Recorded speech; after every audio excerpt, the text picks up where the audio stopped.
सुन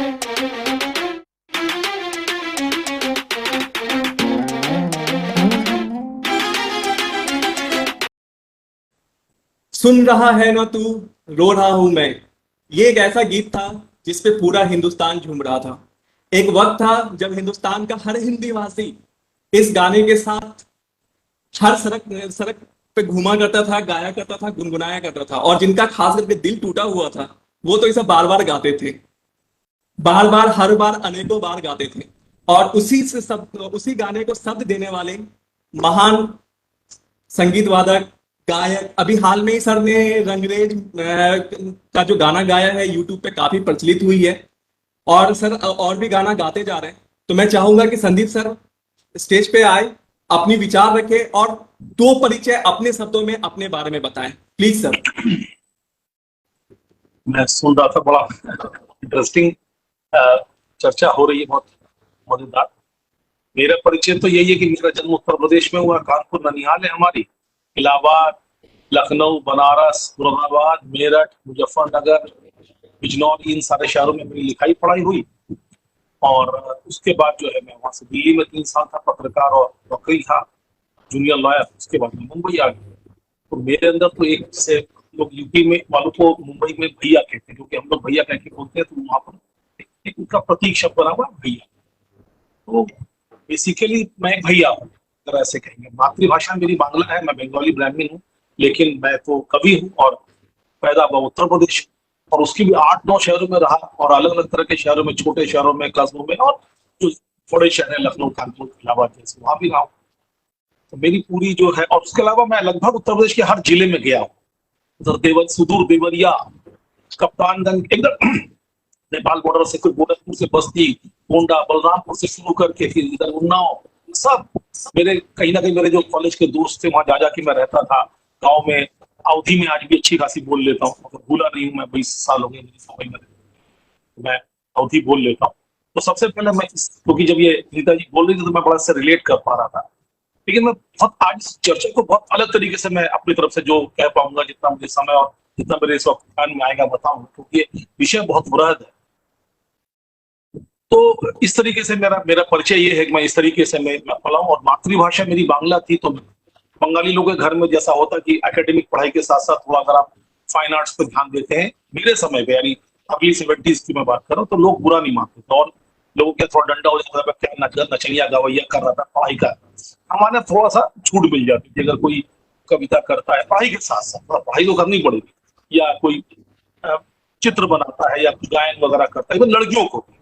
तो इन चीजों की थोड़ी सी छूट थी। वो इसका श्रेय मैं गुरुदेव रविन्द्रनाथ टैगोर को दूंगा, जिन्होंने एक बंगाली में ऐसा कल्चर डेवलप कर रखा है जिनकी वजह से हम लोग की जान बची। तो हम लोग थोड़ा बहुत कविता सविता इस तरह से लिखते थे, लेकिन मेरी भाषा जो बनी, वो एक्सप्रेशन की भाषा, वो हिंदी बनी।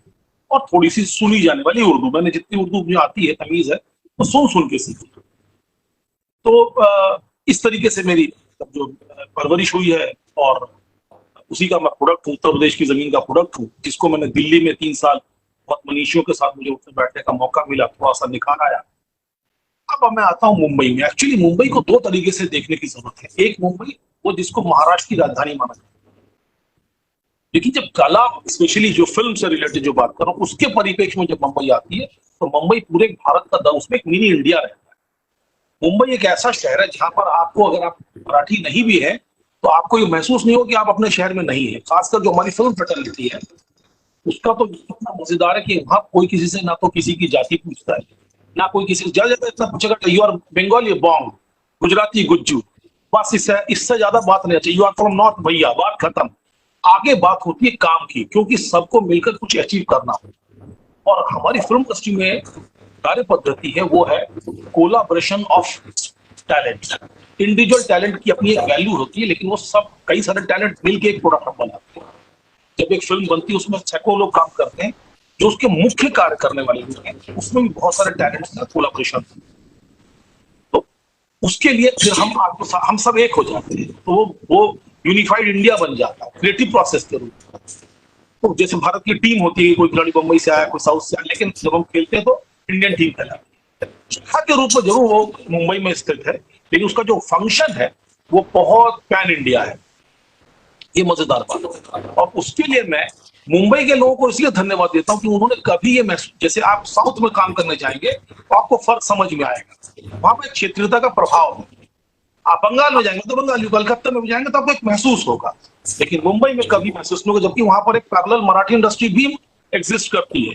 लेकिन लगता है जैसे मुंबई ज्योग्राफिकली यानी भौगोलिक परिस्थितियों में भले वो महाराष्ट्र की राजधानी है, लेकिन लगता है जैसे शुरू से यहाँ पर हिंदी फिल्म इंडस्ट्री के लिए वो एक पिकनिक स्पॉट जैसा, एक स्वागत योग्य जगह है। वहां कभी आपको महसूस नहीं होगा कि मैं हिंदी क्षेत्र से बाहर काम कर रहा हूँ, क्वालिटी है। लेकिन साथ साथ मैं ये हमेशा चाहूंगा कि जैसा अभी बहुत सारी फिल्में हमारी नॉर्थ में बन रही है, जिसकी सिर्फ काम की तैयारी होती है मुंबई में, उसके बाद सीधा सारा यूनिट उठ के आ जाता है लखनऊ में, कानपुर में, और पूरी फिल्म वहां से कंप्लीट करके हम वापस आते हैं।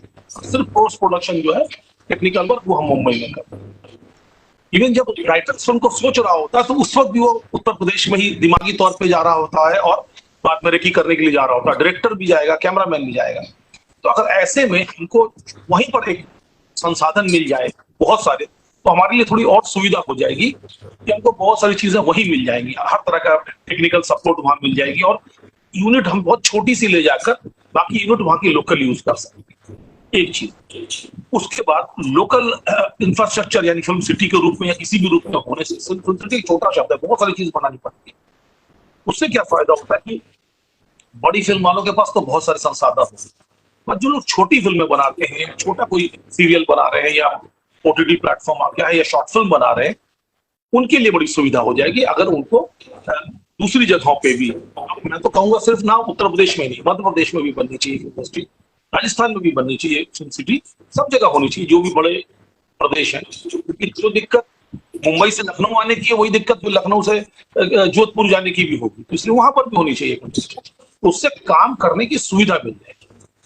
बाकी जब कोई भी कहीं बैठ के कुछ भी सोच सकता है, कुछ भी लिख सकता है, वो तो आपकी अपनी क्रिएटिविटी पर। और चूंकि उत्तर प्रदेश एक ऐसा अपने आप में मिनी इंडिया है, उसमें इतनी विभिन्नता है, ज्योग्राफिकली भी बहुत बड़ा स्टेट है, तो ऐसे स्टेट में अगर एक फिल्म सिटी होना ही चाहिए। मैं कहूँगा 2 हो फिल्म उत्तर प्रदेश में तो बहुत अच्छा है, क्योंकि इतना बड़ा प्रदेश है, एक लखनऊ में और एक कहीं और किसी इलाके में भी बने तो बहुत, मैं तो खुश हो रहा हूँ इससे कि हमारा काम करने में सुविधा हो। वो इस सवाल के जवाब में मैं इतना ही कहूंगा इस समय, फिर आगे चर्चा को जब आगे बढ़ेगी तब और बातें करेंगे।